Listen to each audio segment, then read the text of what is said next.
दिल्ली के वसंत कुंज के management institute का डायरेक्टर चैतन्यानंद सरस्वती कॉलेज की आड़ में बड़ा खेल खेल रहा था, जहां छात्राओं का यौन उत्पीड़न किया जाता है और उसको डरा धमका कर अपनी बात मनवाई जाती थी।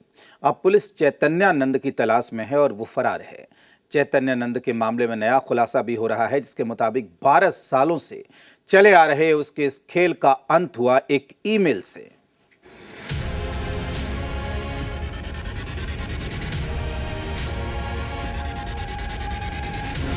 नाम चैतन्यानंद सरस्वती उर्फ पार्थ सारथी। आरोप छात्राओं का यौन उत्पीड़न।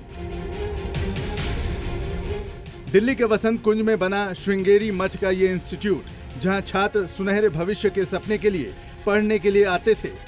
इसी कॉलेज को इस पाखंडी चैतन्यानंद ने अपनी अय्याशी का अड्डा बना लिया था। यहाँ वो छात्राओं को धमकाता था, अश्लील मैसेज भेजता था, कमरे में बुलाता था और बड़े बड़े सपने दिखाकर अपनी बात मनवाता था। चैतन्यानंद पर जो आरोप हैं वो इतने संगीन हैं और बताते हैं कि कैसे उसने कॉलेज की आड़ में छात्राओं का यौन शोषण करता था। उसके निशाने पर वही लड़कियां होती थीं जिनकी आर्थिक स्थिति ठीक नहीं थी। चैतन्यानंद का ये खेल पिछले 12 सालों से चल रहा था, लेकिन एक ईमेल ने उसके पूरे खेल को एक्सपोज कर रख दिया। ये ईमेल और किसी का नहीं बल्कि एक एयरफोर्स अधिकारी का था। पुलिस की जांच में यह भी खुलासा हुआ है कि चैतन्यानंद के खिलाफ शिकायत खुद एक एयरफोर्स अधिकारी ने भी दी थी और इसी के बाद इस मामले में बड़ा एक्शन शुरू हुआ। जानकारी के मुताबिक एयरफोर्स अधिकारी ने इंस्टीट्यूट को ईमेल भेजकर छात्रों की शिकायत बताई, क्योंकि इंस्टीट्यूट में डिफेंस कोटे के बच्चे भी पढ़ते थे। इस मेल में चैतन्यानंद पर गंभीर आरोप लगाए गए और इसी मेल का जवाब देते हुए पीठ ने चैतन्यानंद पर एफआईआर दर्ज करवाई।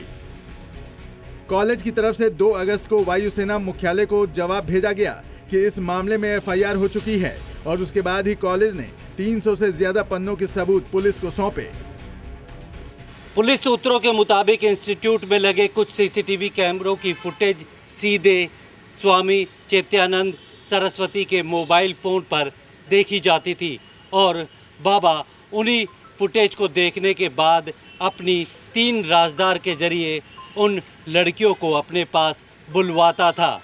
पुलिस ने ऐसी 17 लड़कियों के 164 के बयान दर्ज किए हैं, जबकि जो तीनों राजदार हैं उनसे भी पूछताछ हो चुकी है। पुलिस की दर्ज एफआईआर के मुताबिक छात्राओं ने चैतन्यानंद पर आरोप लगाया कि चैतन्यानंद ने कई छात्राओं का यौन उत्पीड़न किया। छात्राओं को जबरन उनके क्वार्टर ले जाया जाता था। छात्राओं को अश्लील और धमकी भरे मैसेज भेजे जाते थे। लड़कियों के हॉस्टल में कैमरे लगाए गए थे। छात्राओं को विदेशी यात्राओं पर ले जाकर उनके निजी कमरे में बुलाया जाता था। माता पिता को भी धमकाया जाता था कि वो इसमें दखल ना दें और यहाँ तक कि उसने एक छात्रा को अपना नाम तक बदलने के लिए मजबूर किया था। हमारे पास अगस्त में कंप्लेंट आई थी and we registered it in a timely manner and investigation is still under process. कितने छात्राओं ने मैम शिकायत दी थी और शिकायत में किस बात का जिक्र किया गया? देखिए, जिक्र सेक्सुअल हरासमेंट का है। नंबर्स हमारे लिए आपको बताना उचित नहीं होगा क्योंकि इन्वेस्टिगेशन अभी इसमें चल रही है। चैतन्यानंद सरस्वती छात्राओं को फेल करने की धमकी और अलग अलग लालच देकर गंदे काम के लिए राजी करने की कोशिश करता था। पुलिस को पीड़ित छात्राओं के मोबाइल से बाबा के अश्लील चैट्स भी मिले हैं। चैट्स में लिखा है, मेरे कमरे में आ जाओ, तुम्हें फॉरेन ट्रिप पर ले जाऊंगा, तुम्हें कोई खर्चा नहीं करना होगा। स्टूडेंट्स का आरोप है कि अगर कोई लड़की उसकी बात नहीं मानती थी तो वह उसे परीक्षा में फेल करने की धमकी देता था। पुलिस अब अलग अलग छात्राओं के फोन से चैट रिकवर करने में लगी है और साथ ही चैतन्यानंद की तलाश भी की जा रही है, क्योंकि एफआईआर के बाद से वो फरार है और 5 राज्यों में उसकी तलाश की जा रही है। ब्यूरो रिपोर्ट, जी मीडिया। यहां रुकेंगे एक ब्रेक के लिए।